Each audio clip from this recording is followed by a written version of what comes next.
It was the largest, most magnificent car the world had ever seen, built for emperors, built for kings, every inch of it designed to carry royalty like no machine before it.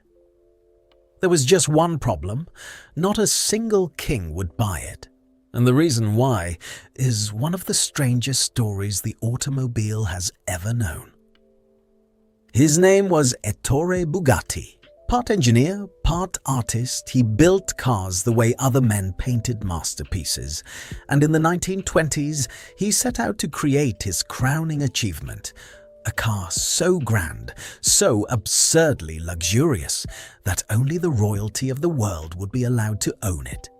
He called it the Royale, and he was certain the kings of Europe would line up at his door. And what he built defied belief.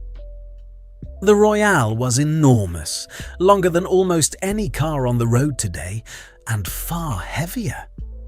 Under its endless hood sat an engine as large as an aircraft's. Every surface was shaped and polished by hand.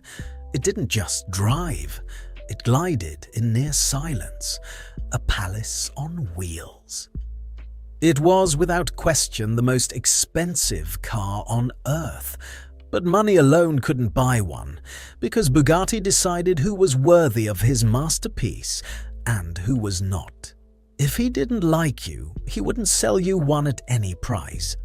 The story goes that when a king came to buy a Royale, Bugatti found his manners at dinner so crude that he refused him on the spot.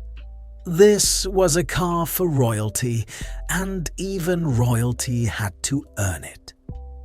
When the world finally saw it, it held its breath. Nothing this vast, this opulent, this perfect had ever been offered to a buyer. It was a throne that could move, a rolling monument to wealth and power, and Bugatti waited for the crowned heads of the world to come and claim their machines.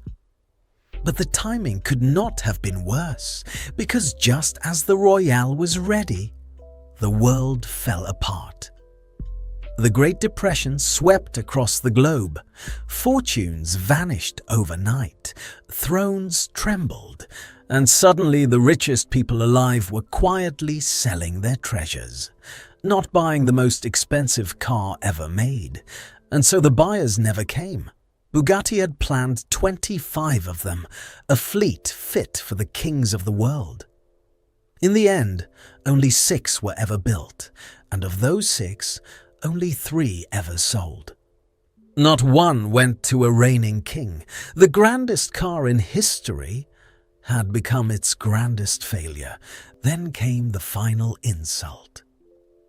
Bugatti was left with a pile of those colossal engines and no cars to put them in, so he did the unthinkable. He bolted them into rail cars, the engine built to carry emperors, spent its days hauling ordinary passengers up and down the railways of France. Kings never rode behind it. Commuters did. And the wounds kept coming. War tore through his homeland. His treasured factory was seized and battered. His son and heir was lost in an accident behind the wheel of a Bugatti. And in 1947, the great artist of the automobile died.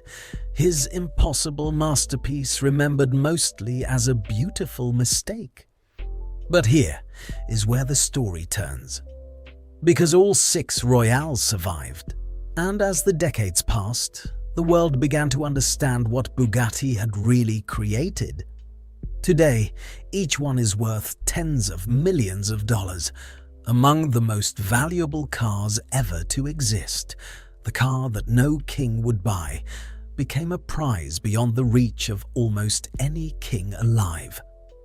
Ettore Bugatti built a car for a world of emperors, just as that world was vanishing forever. He was too grand for his own time, and yet, a century later, his impossible dream is finally treasured exactly the way he always believed it would be.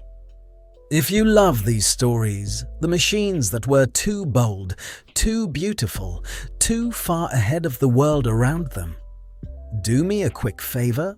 Tap that like button and subscribe. There's a brand new story here every week, and you won't want to miss what's coming next.